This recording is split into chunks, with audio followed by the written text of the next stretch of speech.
Dunia bankrupt sangat luas cerita dia. Kisah-kisah bankrupt yang saya urus banyak. Jadi semua kisah benar. Yang bebas bankrupt pun dah ramai. Ini file bukti dia bebas bankrupt. Jadi banyak orang yang tak tahu bahawa bankrupt bukan penamat hidup.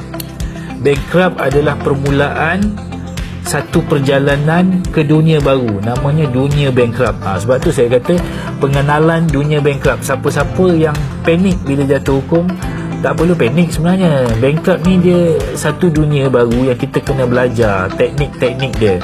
Dan sebagai contoh, tadi saya jumpa dah 2-3 orang klien tadi kan, di Gemas, Batu Pahat semua. Jadi dia orang sendiri bercerita bahawa dia orang dah reda dengan kehidupan sebagai bankrupt, dan dia terkejut bila tahu bahawa bankrupt tu boleh dibebaskan. Sebab dia orang dalam dunia bankrupt, dia dah adjust diri dia, dan dia bukan kata tak ada pendapatan, ada pendapatan. Nampak rezeki Tuhan tu dah atur kan. Jadi jangan frust, jangan kecewa. Belajar ilmu kebankrapan. Dalam kebankrapan tu ada dia punya keistimewaan dia. Ada pro dan kontra, memang ada lah. Yang kelemahan tu ada, tapi tetap ada kelebihan. Sebagai contoh, orang bankrupt tidak boleh diganggu oleh bad debt collector. Makna kalau bad debt collector telefon orang bankrupt minta bayar hutang, ambil nombor telefon dia, ambil nama jawatan, nama company dia, ambil segala detail tu.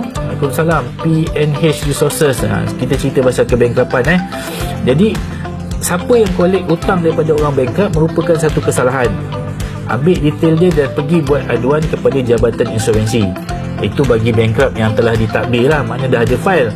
Tapi kalau bankrupt tu melarikan diri, kesalahan di bawah Seksyen 28-1-A, memang tak dilindungi akta. Tuan-tuan nak dilindungi akta kebankrapan, akta insolvensi ni, tuan-tuan kena hadir ke pejabat insolvensi, membuat pentadbiran, bayar ansuran bulanan serendah-rendah 100 sebulan. Jadi Jabatan Insolvensi akan protect diri tuan-tuan daripada diganggu oleh bad debt collector. Macam saya cakap tadi, makna orang duduk dalam dunia bankrupt, dia tenang. Dia tak dapat call, tak boleh orang kutip hutang, tak boleh datang rumah, tak boleh hantar surat. Lebih tenang lah daripada mereka yang tak bankrupt. Itu salah satu kelebihan dia.